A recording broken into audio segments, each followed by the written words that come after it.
Kenapa dia harus dia? Dia kan perempuan, bisa memimpin tidak? Ada tamu juga yang duduk di depan itu laki-laki, apalagi berbicara adat. Itu laki-laki yang duduk, jadi perempuan di belakang semua.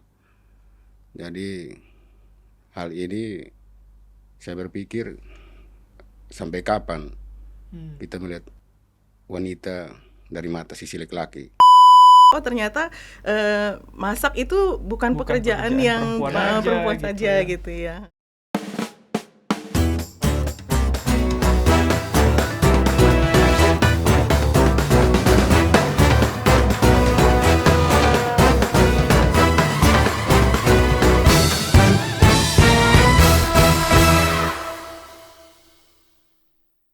Halo semua, balik lagi di Rame Rahasia Media bareng saya Aulia Adam. Hari ini spesial banget karena kita kedatangan tamu jauh dari Sumba dan Kupang. Ada Mama Christine, ada Bapak Nelson. Di sini juga jauh banget nih dari Tangsel. Ada Kak Angel ya. Hari ini kita bakal banyak ngomongin tentang kepemimpinan perempuan, terutama di media. Dan ini spesial karena nanti Mama Christine bakal cerita tentang pengalamannya gimana di Sumba sebagai perempuan kepala BUMDes pertama di sana ya Mama ya. Tapi sebelum kita ngobrol tentang pengalaman Mama dan Bapak Nelson juga di sana, kita mungkin mau ke Kak Angel nih dari Wahana Visi Indonesia. Ini kan sebenarnya ada namanya program Envision gitu. Mungkin sebelum kita cerita tentang pengalaman Mama, mungkin Kak Angel bisa cerita apa sih sebenarnya Envision dan kenapa NTT dipilih gitu untuk program ini. Envision ini sebenarnya singkatan ya dari Enabling Civil Society for Inclusive Economic Development, membangun masyarakat sipil untuk pembangunan ekonomi desa yang inklusif ya. Jadi program ini sebetulnya dijalankan oleh Wahana Visi Indonesia atau singkatannya WVI ya. Wahana Visi Indonesia biasa nama sayangnya WVI biar nggak kepanjangan. Program ini dijalankan oleh WVI antara tahun 2020 sampai 2023. Jadi programnya sendiri sebetulnya sudah selesai. Waktu itu didukung oleh pendanaan dari Uni Eropa. Tujuan program ada dua. Yang pertama sebetulnya untuk memberdayakan organisasi masyarakat sipil, terutama unsur-unsur wanita, perempuan dan pemuda untuk bisa terlibat dalam pembangunan ekonomi desa. Dan tujuan yang kedua ini untuk sebetulnya meningkatkan tata kelola ya dan pengelolaan terutama oleh pemimpin desa, aparat desa dalam pembangunan ekonomi di desa. Jadi itu dua tujuannya. Tadi pertanyaan kenapa NTT ya, kenapa Nusa Tenggara Timur gitu. Sebetulnya Wahana Visi Indonesia atau WVI sendiri punya banyak program di NTT. Selain program Envision saat ini yang sudah selesai, saat ini juga kami masih ada program-program di berbagai wilayah di NTT. NTT kalau kita lihat dari data-data statistik, data-data pemerintah, tidak bisa kita pungkiri masih termasuk sebagai daerah Indonesia yang tertinggal ya Bapak Ibu ya, masih banyak indikator-indikator pembangunan yang memang belum setinggi mungkin daerah-daerah lainnya. Oleh sebab itu NTT masih menjadi prioritas pendampingan WVI.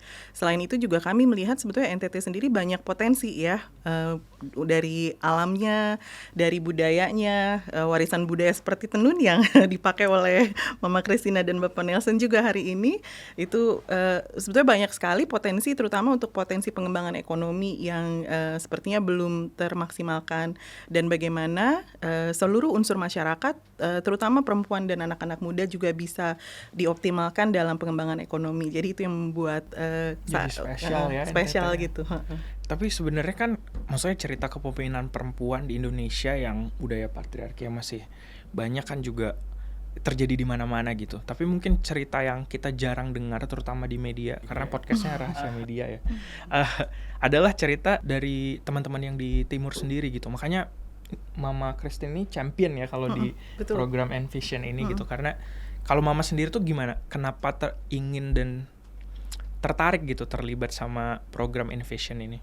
Awalnya kami itu kepengurusan, contohnya si BUMDes ya. Kepengurusan itu kami melakukan semau kami, karena memang tidak pernah dilatih seperti itu. Nah, dengan berjalannya waktu Envision masuk ke Sumba Timur, terkhususnya di desa saya, saya menjadi pemimpin atau direktur BUMDes. Nah, kami dilatih di situ. Di situ kami mengetahui, kami memahami bahwa BUMDes itu memang dibutuhkan di dalam desa. Dan itu membantu masyarakat yang ada di desa. Nah, dengan berjalannya BUMDes, kenapa BUMDes yang awal itu mandek? Dikarenakan tidak ada pelatihan atau pendampingan. Kenapa seperti itu? Karena modal yang diberikan di desa itu diambil lagi untuk diberikan kepada pengurus. Dengan kehadiran investment tidak seperti itu. Jadi banyak belajar diajarin ya. BUMDes itu dia berbisnis, mencari keuntungan. Dari keuntungan itu nanti baru diberikan haknya kepada pengurus, pendapatan asli desa, operasional itu. Ya memang tantangan untuk saya. Tantangan ya. Tapi kalau di BUMDes Mama sendiri itu apa yang dikelola? Awalnya itu saya kelola kios usaha tani. Kami menyiapkan bibit-bibit untuk petani. Mempermudahkan petani tidak turun ke kota. Jadi lebih cepat. Jadi kami ya. BUMDes yang menyiapkan itu. Nah, dari hasil itu juga kami juga BUMDes yang membeli dan memasarkan ke kota. Jadi masyarakat mempermudah sekali untuk masyarakat itu. Mama kan ini kan perempuan ketua BUMDes pertama gitu ya di desa Mama sejak 2017. Boleh diceritain nggak sih sebagai BUMDes terutama itu apa aja sih yang sehari-harinya Mama lakukan? Terus pemeran Mama gitu gimana di sana gitu sebagai ketua BUMDes? Terus masyarakatnya sendiri, warga sendiri responnya ketika Mama jadi pengurus ini gimana waktu itu, Ma? Memang BUMDes itu hadir di desa itu dari tahun 2017, benar. Itu kepengurusannya laki-laki awalnya. 2 kali pergantian pengurus. Itu karena memang itu di awal tadi saya menceritakan modal itu diambil sehingga BUMDesnya tidak berjalan lagi. Di tahun 2022 kami dibentuk. Kami dipilih di desa. Nah, terjadilah pemilihan dan saya yang menduduki menjadi direkturnya. Memang tantangan.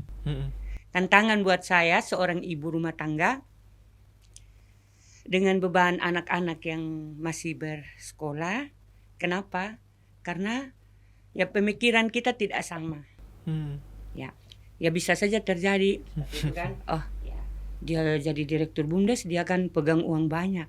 Seperti itu kan? Ya. Tapi kan belajar untuk menahan diri. Desa sudah percaya kan untuk mengelola. Waktu pemilihan pasti terjadi pro dan kontra. Ya. Iya. Kontranya itu, kenapa dia harus dia? Dia kan perempuan, bisa memimpin tidak? Itu kontranya. Pronya ada laki-laki, ada perempuan juga yang pro. Ya kita jangan takut karena kita perempuan. Tapi kita mencoba. Itu prinsip saya harus mencoba. Kalau memang di pertengahan jalan saya tidak bisa memimpin, ya pastikan kita mengundurkan diri. Tetapi selagi kita masih bisa, kenapa tidak? Ya puji Tuhan sampai tahun ini masih berjalan. Kalau dari keluarga sendiri mendukung nggak? Ya untuk keluarga sangat mendukung. Ya. Kenapa saya bilang? Ya karena memang kita di desa itu sudah pekerjaan kita ya. Mau bilang juga kita kan bukan pegawai atau yang setiap bulan harus menerima gaji kan, seperti itu. Yang intinya kalau kami halal, kami bekerja pasti. Itu. Dan dukungan keluarga selalu ada untuk saya. Mungkin kita ke Bapak Nelson dulu ya. Bapak Nelson ini juga salah satu champion ya Kak Angel ya di program Envision tapi di Kupang. Kepala desa ya Pak di Kupang gitu. Apa yang Bapak lakukan terutama untuk bikin mama-mama ini di desa lebih terlibat dan lebih diakui gitu kalau di desanya Bapak? Karakter pola hidup di desa itu memang laki-laki waktu itu perannya sangat kuat. Sangat kuat sekali. Contohnya ada acara-acara entah ulang tahun anak atau keluarga bahkan pesta nikah itu yang makan itu laki-laki duluan. Perempuan belakangan. Ada tamu juga yang duduk di depan itu laki-laki. apalagi berbicara adat. Itu laki-laki yang duduk, jadi perempuan di belakang semua. Jadi hal ini saya berpikir sampai kapan kita melihat wanita dari mata sisi laki-laki. Terus dengan berjalannya waktu 2017 itu saya dipilih untuk melayani desa. Saya berpikir jalan apa yang saya harus buat untuk merubah paradigma warga desa. Ya mungkin ini salah satu proses dari Tuhan juga, sehingga di 2021 itu datanglah tim dari Envision untuk menyampaikan tujuan daripada program Envision. Di situ berbicara menyangkut dengan bagaimana kita meningkatkan ekonomi warga dengan melihat secara inklusif. Yang di dalamnya ada perempuannya, ada disabilitasnya, ada pemudanya. Itu waktu langsung saya merespon bahwa ini hal sangat penting ini. Dan saya berpikir bahwa merubah segala sesuatu menyangkut dengan paradigma warga ini tidak bisa sendiri. Ini pintu masuk saya sudah untuk bekerjasama dengan Envision untuk merubah pola pikir masyarakat desa. Jadi kita MOU selama kurang lebih hampir 3 tahun. Dan di 2020 itu Seroja, jadi agak sedikit terhambat progres. Cyclone Seroja. Seroja, oke. Siklon Seroja, ya. Bencana, betul. Jadi itu sudah. Jadi setelah kami diberikan pemahaman, pelatihan, kegiatan pelatihan dan bagaimana merubah desa ini juga tidak melibatkan kepala desa sendiri. Ada tokoh masyarakatnya, tokoh pemudanya, tokoh agamanya. Ya saya berpikir dengan melibatkan dari Envision beberapa unsur yang ada di desa ini, kita bisa dobrak untuk merubah pola pikir warga.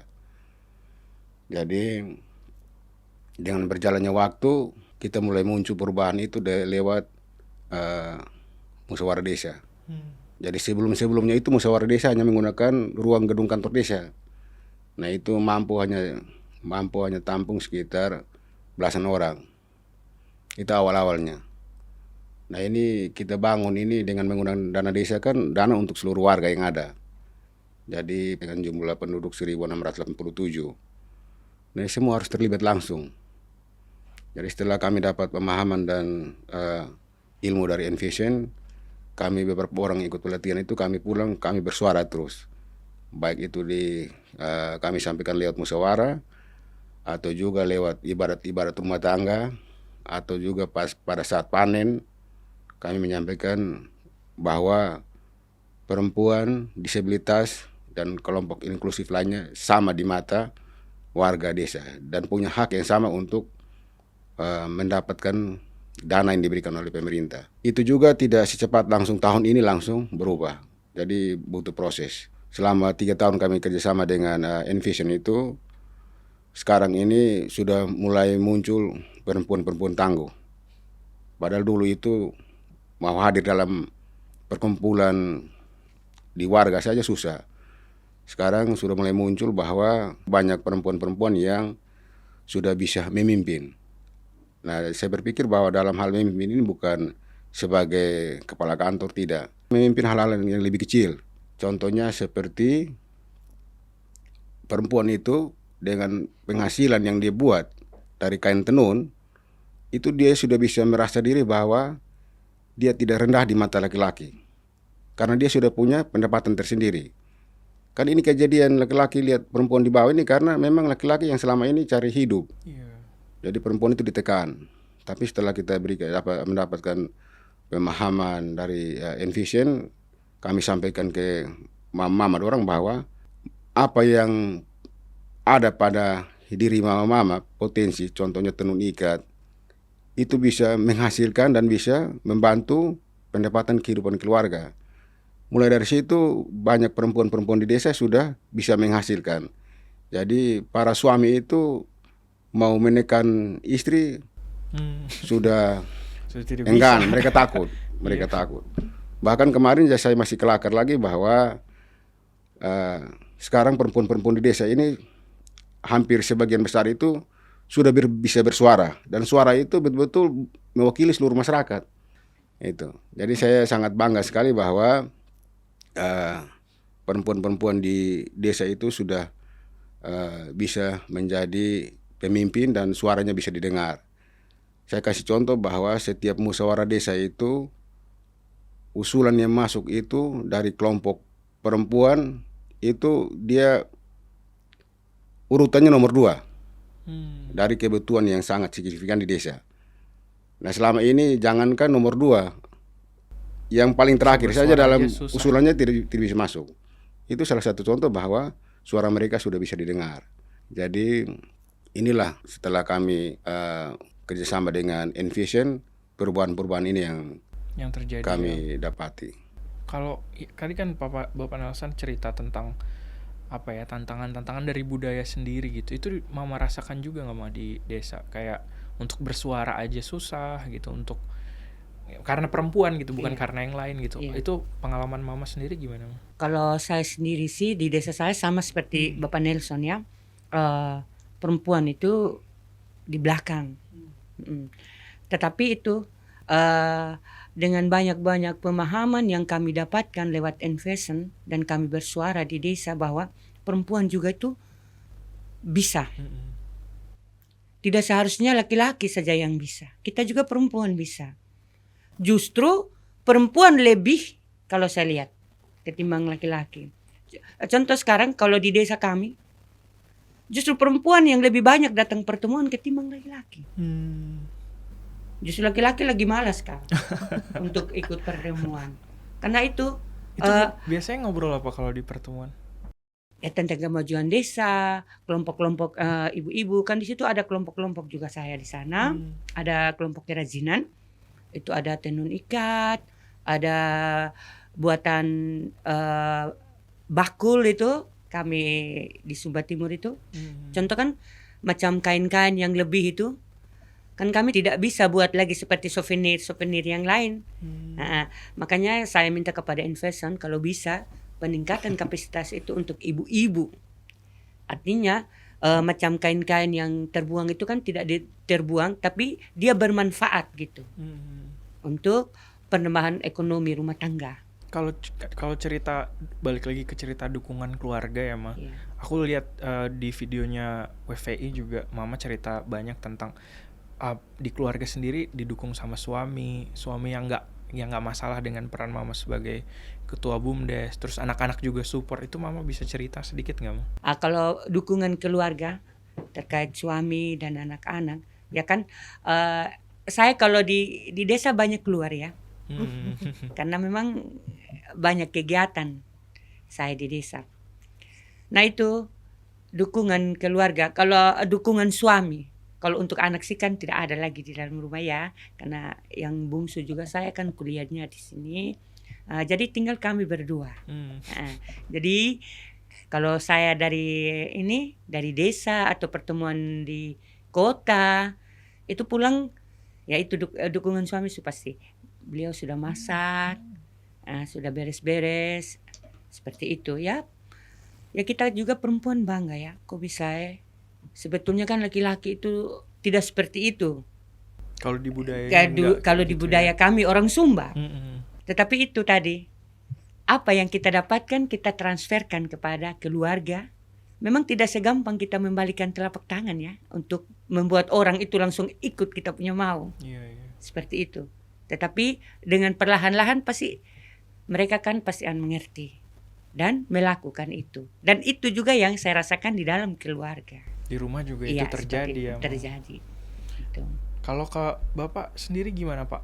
Maksudnya itu kan tadi budaya ya Pak. Tidak mudah mungkin buat kita bikin semua orang kayak Mama bilang melakukan yang kita mau gitu.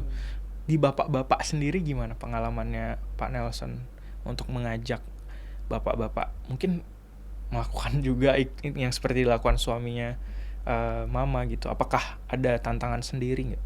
Ya, jadi ini sebenarnya harus muncul dari hati. Dari hati ya. Dulu saya ini anak kolong, anak tentara. Nah, anak tentara ini semua kerja tahu saja orang tua yang kerja. Jadi setelah saya berkeluarga dan tinggal di desa, kita sudah hidup sendiri. sama istri.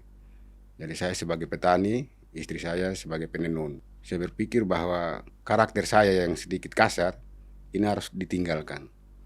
Itu sebelum kepala desa itu harus ditinggalkan. Karena saya berpikir bahwa istri saya itu sebagai tangan kiri saya. Kalau dia sakit pasti tubuh saya terasa sakit. Itu yang saya pegang untuk jalani rumah tangga saya. Jadi saya bantu dia pekerjaan yang ada di rumah. Entah itu masak, cuci, sapu, pel. Bahkan waktu kita diberikan anak, saya bantu untuk cuci loyornya. Ya. Nah, hal ini saya buat, ini rasa lain oleh warga di situ. Mereka kan biasa di sana kalau ada melahirkan gitu, mereka sering ke rumah untuk lihat. Jadi waktu mereka ke rumah itu mereka rasa aneh. Kok ini suami dia cuci loyor, masak. Jadi bahasa-bahasa itu saya sambil lalu saja. Nah, dengan adanya Envision membuat saya lebih kuat karena ada beberapa orang yang ikut pelatihan tadi saya sampaikan. Itu menjadi kekuatan saya untuk mendobrak bapak-bapak yang ada di desa. Jadi setelah saya terpilih jadi kepala desa, saya ikat duluan itu perangkat desa RT RW. Itu mulai dari gaji. Jadi gaji itu setelah diterima wajib diberikan kepada istri sehingga istri bisa kelola apa yang ada di meja makan. Itu mulai dari kaur, dusun, RT RW. Terus saya undang ke rumah lagi untuk main-main ke rumah. Di situ saya ajar mereka untuk membantu pekerjaan istri. Cuci piring, masak, sapu pel dan sebagainya. Jadi dengan berjalannya waktu, kami ada sekitar 8 orang yang sering saya ikuti dalam kegiatan pelatihan dengan Envision itu. Kami sering-sering berbuat itu di warga, sehingga mulai ada warga yang dengan sendirinya mengikuti jejak kami.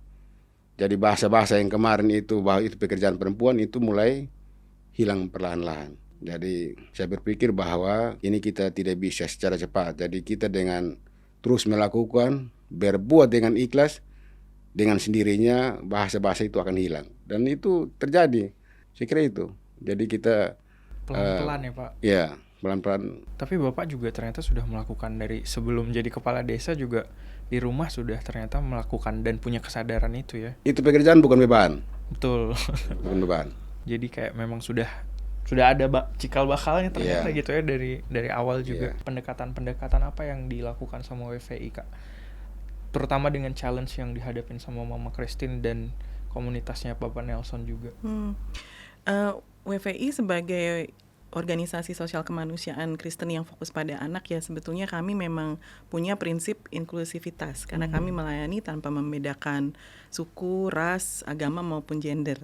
Ya, jadi prinsip itu kami coba terapkan dalam semua program kami, termasuk program Envision, mulai dari desain sepanjang implementasi juga. WVI juga melihat isu kemiskinan itu sebetulnya buat kami lebih daripada sekedar isu ekonomi.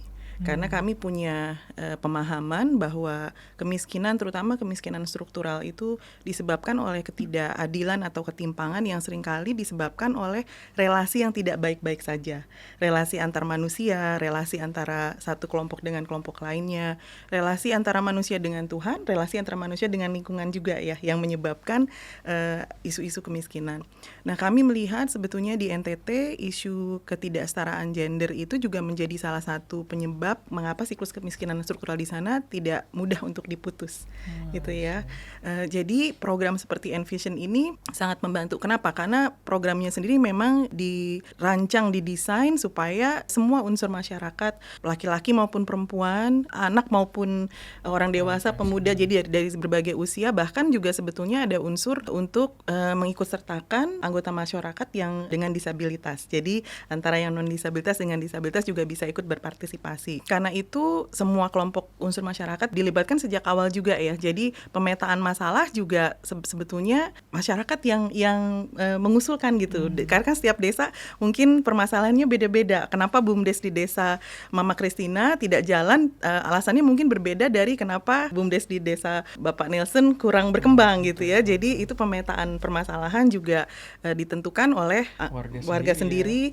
Lalu pendampingan seperti apa atau pembangunan kapasitas seperti seperti apa juga berbeda, agak sedikit ada customization ya, jadi perlu sedikit ada penyesuaian karena tergantung kan pengurus desa di desa Mama Kristina berbeda dengan pengurus BUMDes di desa Bapak Nelson. Jadi kapasitasnya mungkin beda-beda gitu ya. Jadi ada sedikit penyesuaian apa pendampingan yang diperlukan. Dan yang paling penting itu sebetulnya pemberdayaan. Makanya kami juga senang sekali bisa membawa contoh ya champion seperti Mama Kristina dan Bapak Nelson, karena sebetulnya program pendampingan ini sudah selesai. Envision sebagai program pendampingan sudah selesai di 2023, tapi sangat senang karena BUMDes di desa Mama Kristina masih jalan, BUMDes di desa Bapak juga masih jalan, walaupun mungkin ada unit-unit usaha yang tidak jalan lagi gitu ya, tapi masih bisa punya pemikiran bagaimana mengelola BUMDes dengan tata kelola yang baik.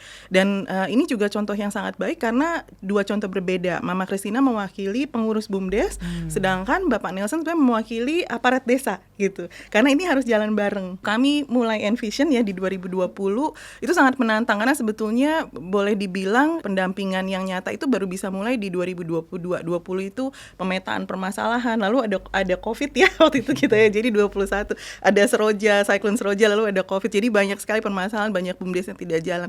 Tapi salah satu alasan yang kami temui mengapa BUMDes ada yang tidak jalan itu karena mungkin aparat desanya tidak paham tata kelola BUMDes yang baik seperti apa. Jadi misalnya ada konflik kepentingan dalam pemilihan pengurus desa, anggota keluarga aparat desa yang ditunjuk misalnya jadi pengurus BUMDes ya, hal-hal seperti itu gitu ya. Atau BUMDes tidak diregistrasi sebagai badan usaha yang legal yang dengan dasar hukum, jadi tidak bisa misalnya tidak bisa menghasilkan jenis usaha yang mungkin perlu badan hukumnya, misalnya memproduksi makanan yang mau dijual, perlu pelaporan ya bahwa ini usaha yang memang sudah memenuhi standar dan sebagainya, itu kan perlu badan hukum. Jadi hal seperti itu, makanya dukungan aparat desa sangat penting. Pengurus yang baik tanpa tata kelola desa dan lingkungan desa yang juga mendukung tidak akan jalan. Dan lebih bersyukur lagi kalau memang ada champion-champion yang memang dalam kehidupan sehari-hari mereka juga selaras ya, nilai-nilai dan tindakan yang mereka lakukan itu juga selaras dengan apa yang mereka lakukan dalam pekerjaan. Iya, aku lihat juga itu ya, ternyata bukan cuma perannya sebagai ketua BUMDes atau peran Bapak sebagai kepala desa, tapi itu juga dilakukan di sehari-hari, di keluarga juga gitu ya, di kehidupan sehari-harinya Mama sama Bapak gitu. Perlu contoh-contoh nyata ya. Iya. Dan Bapak-bapak mungkin perlu contoh, ternyata masak itu bukan pekerjaan yang perempuan saja gitu ya. Dan itu yang akhirnya menular gitu ya ke warga-warga yang lain gitu. Nah, aku juga nonton yang video Mama itu cerita tentang pentingnya pendidikan buat Mama gitu. Jadi Mama mau anak-anak semua sarjana gitu. Aku lihat, dan sekarang sudah sarjana, ini ke Jakarta juga lagi ada acara wisuda anak ya. Mungkin Mama bisa cerita, Mak, kenapa itu penting buat Mama gitu. Kenapa pendidikan ini buat anak-anak jadi harus nomor 1 gitu. Kalau buat Mama itu nomor 1. Nomor 1 ya. Untuk anak-anak. Karena anak-anak itu titipan Tuhan. Dan kita harus mempertanggungjawabkan itu ya lewat pendidikan, salah satunya lewat pendidikan ya. Memang Mama sih tidak kuliah, Mama hanya batas SMA. Tetapi Mama punya harapan itu, janganlah punya anak-anak itu seperti Mama, tapi lebih dari Mama begitu. Artinya kalau seperti Mama ya sama sudah kerjanya kan ya tidak pasti begitu. Tetapi puji Tuhan anak-anak saya sudah ya sarjana semua ya. Mereka kan sudah bisa berpikir untuk masa depan mereka. Itu yang saya kejar untuk itu.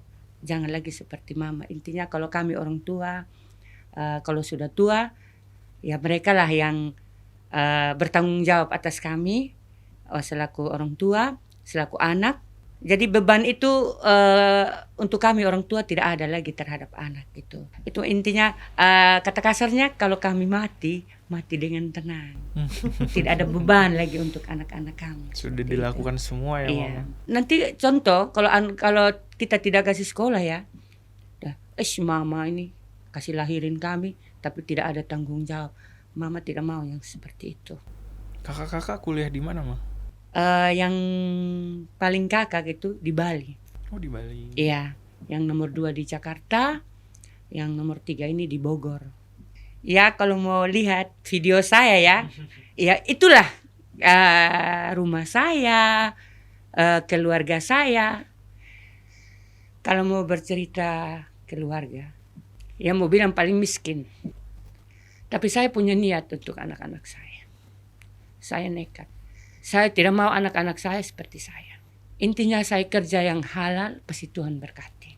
Dan puji Tuhan, tidak ada anak-anak saya yang harus tunggak. Pas tepat 4 tahun mereka wisuda. Itu kebaikan Tuhan dalam kehidupan saya. Semua sudah sarjana ya? Sudah. Itu. Memang kalau menceritakan tentang kehidupan, ya proses perjalanan kehidupan itu memang sangat-sangat rumit untuk kami NTT ya. Susah-susah sekali. Ya itulah, kebaikan Tuhan itu kita tidak pernah tahu dalam hidup kita. Seru sekali ceritanya. Jadi terharu. Kalau di desa Bapak juga katanya kan perempuan yang terlibat awalnya 1 itu di BUMDes, sekarang udah 3 ya katanya gitu. Itu mungkin Bapak bisa cerita nggak apa yang menggerakkan untuk mereka akhirnya bergabung sama BUMDes? Padahal kan sebenarnya ada tantangan-tantangan juga yang hadir gitu, terutama buat mama-mama di sana gitu. Ya, jadi menyangkut dengan pengurus BUMDes itu, tadi saya sampaikan bahwa saya dipilih 2017. Nah, BUMDes kita juga dibentuk 2017. Nah, itu baru tahun pertama saya pimpin desa. Jadi awal itu pola kerjanya masih pemerintahan lama. Jadi pemilihan badan pengurus BUMDes itu masih sisi musyawarah. Jadi yang hadir itu orang-orang yang biasa hadir di desa untuk bersuara waktu itu. Jadi sehingga dalam musyawarah ditunjuklah 2 cowok, 1 laki-laki. Setelah ditunjuk lewat musyawarah, mereka tidak bergerak sama sekali. Walaupun nama mereka sudah masuk dalam badan pengurus. Jadi pada waktu itu saya coba dengan pengawas membuat pembukaan lowongan kerja. Jadi informasi untuk lowongan kerja ini dibuka di desa lewat gereja-gereja. Itu juga pada waktu dibuka lowongan kerja, pada waktu itu yang lamar itu ada sekitar 14 orang. Laki-laki ada 8 kalau tidak salah. Sisanya perempuan. Setelah dilamar kami masih coba wawancara sama mereka. Itu juga perempuan masih takut. Jadi yang terpilih juga yang direkrut waktu itu, diterima waktu itu laki-laki. Perempuan juga masih 1. Nah, dengan tahunnya berjalan, setelah kami kerjasama dengan Envision, 2022 masuk 2023, kami revisi lagi badan pengurus. Jadi masuk 2023 itu atas pemahaman ilmu yang kami dapat, kami sosialisasi di masyarakat, maka di situ punya pola pikir dari warga masyarakat itu mulai sedikit demi sedikit mulai memahami bahwa perempuan itu juga mampu untuk mengelola semua hal yang ada di desa. Di situ 2 pemudi, walaupun sudah berkeluarga tapi dia umurnya masih muda. Dia bawa lamaran ke desa untuk melamar. Dari situ saya berpikir bahwa ini niat dari mereka untuk bersama-sama desa membangun BUMDes. Jadi kami terima dan 3 orang perempuan itu jabat sebagai direktur, sekretaris dan bendahara sampai sekarang. Ya, sampai sekarang mereka masih pimpin BUMDes. Hal-hal apa yang dikerjakan oleh perempuan-perempuan tangguh ini? Jadi awal mulanya BUMDes kami itu ada beberapa unit usaha. Ada sewa alsinta, ada grosir, ada juga sewa tanam air, tempat tampungan air itu, sewa tenda kursi. Di situ kami banyak tantangan menyangkut dengan unit-unit usaha yang dibangun oleh BUMDes. Tantangannya kenapa? Karena pada waktu diperintahkan untuk semua desa wajib untuk dirikan BUMDes, kami belum mendapat pemahaman menyangkut dengan BUMDes apa sih yang harus dikerjakan oleh BUMDes. Setelah kami mendapat ilmu dari Envision bahwa BUMDes ini berdiri, unit usaha yang harus dia buat itu sesuai dengan potensi yang ada di desa. Salah satunya termasuk kain tenun. Jadi dari situ kami dengan BUMDes kerjasama dengan kelompok-kelompok tenun yang ada. Jadi semua hasil tenun ditenun oleh masyarakat terus dibawa ke BUMDes untuk dijual belikan. Itu yang pertama. Yang kedua, unit usaha air bersih unit usaha grosir itu kami lakukan, namun berjalannya waktu dia tidak menguntungkan. Itu bahasa ekonomi bilang apa kalau bahasa ekonomi itu? Bangkrut, Pak. Bangkrut, drop. Ya, saya berpikir bahwa ini kalau kita paksa ini semakin kewalahan desa ini. Maka kita buat musyawarah untuk penutupan unit usaha toko grosir. Karena di toko grosir juga kami sudah berikan ilmu tentang akuntansi pembukuan dari Envision. Kewalahannya karena barang-barang yang dijual itu perputarannya lama. Jadi sampai ada barang yang pakai masa berlaku, expire itu banyak itu. Karena memang penduduknya kurang banyak sehingga barang jualan itu kurang dibeli oleh masyarakat. Jadi ilmu akuntansi yang sudah diberikan oleh Envision, dasar itu kami buat musyawarah untuk penutupan unit usaha. Kami rapat dengan masyarakat, dengan semua unsur yang ada di desa untuk program PAM Desa, pemasangan air di warga masyarakat. Itu mulai 2023 itu. Itu awalnya kami pasang 70 KK. Memang awal pasang juga itu banyak tantangan, banyak masalah. Terus masyarakat desa Ocean masih sistem Thomas. Paham tidak sistem Thomas? Apa itu, Pak? Itu ada bukti dulu baru saya percaya. Kan begitu. Jadi ada yang kita pasang air ini, pasang meteran ini lewat dia rumahnya dia di Trimau. Jadi kita pasang. Mereka bapak ini buat bahasa bahwa nanti pasang habis macet. Itu buang-buang dana. Tapi dengan optimis bahwa dengan keyakinan bahwa tujuannya kita untuk melayani masyarakat, saya yakin bahwa lambat laun ada tantangan tapi pasti akan berhasil. Dan syukur bahwa dari program kami PAM Desa 2023 sampai 2025 sudah 472 KK yang terpasang. Tahun ini 70 KK itu. Dan juga dari setoran PAD itu ada kami sisihkan tahun ini 10 orang untuk biaya makan minum, jaga keluarga yang sakit di rumah sakit. Jadi contohnya kalau saya sakit, saya harus masuk rumah sakit, istri saya yang jaga di sana. Di situ kami berikan 50.000 per hari selama 5 hari untuk biaya makan. Karena kami petani, jadi kalau tidak kerja hari ini tidak dapat uang. Jadi lewat musyawarah kami sepakat untuk siapkan dana sebanyak 10 orang kali dengan 5 hari. Dan itu sudah berjalan. Tujuannya apa? Kami terus sampaikan di masyarakat bahwa dengan peningkatan PAD, maka banyak hal positif yang akan diterima oleh masyarakat. Minta maaf tadi saya pakai kata ketong. Kalau di Kupang itu ketong itu kita. Ya. Gak apa-apa, Pak. Ya. Jadi kalau kita bisa memahami tentang pendapatan asli desa, maka masyarakat dengan sendirinya akan bergandengan tangan dengan BUMDes dan pemerintah desa untuk bagaimana berusaha mencari untuk PAD itu atau pendapatan asli desa itu meningkat. Itu berarti tadi si 3 pemudi BUMDes itu juga ya program PAD ini dari mereka juga gitu ya. Dari BUMDes. Dari perempuan-perempuan yang Bapak cerita tadi ya. Sebenarnya kayak kalau dengerin cerita Pak Nelson sama Mama Christine banyak banget yang dilakuin Envision ya. Sampai ngajarin akuntansi juga. Tentu karena bisnis ya, maksudnya kita harus tahu bagaimana mengelola bisnis, berarti akuntansi salah satunya ya. Finansial jadi banyak hal juga yang harus diajarkan. Finansial literasi gitu ya. Tata kelola ini juga ya, maksudnya harus tahu kebijakannya seperti apa sih, kebijakan BUMDes gitu ya, peraturannya seperti apa gitu. Nah, tapi kan cerita dari Mama sama Bapak ini ada tantangan nggak, Kak, untuk mereplikasi? Kayaknya kalau dengar cerita kan sepertinya syukur ya ini berjalan gitu dan masih berjalan tadi walaupun programnya mungkin sudah selesai tapi yang dikerjakan Mama sama Bapak masih terus berjalan gitu.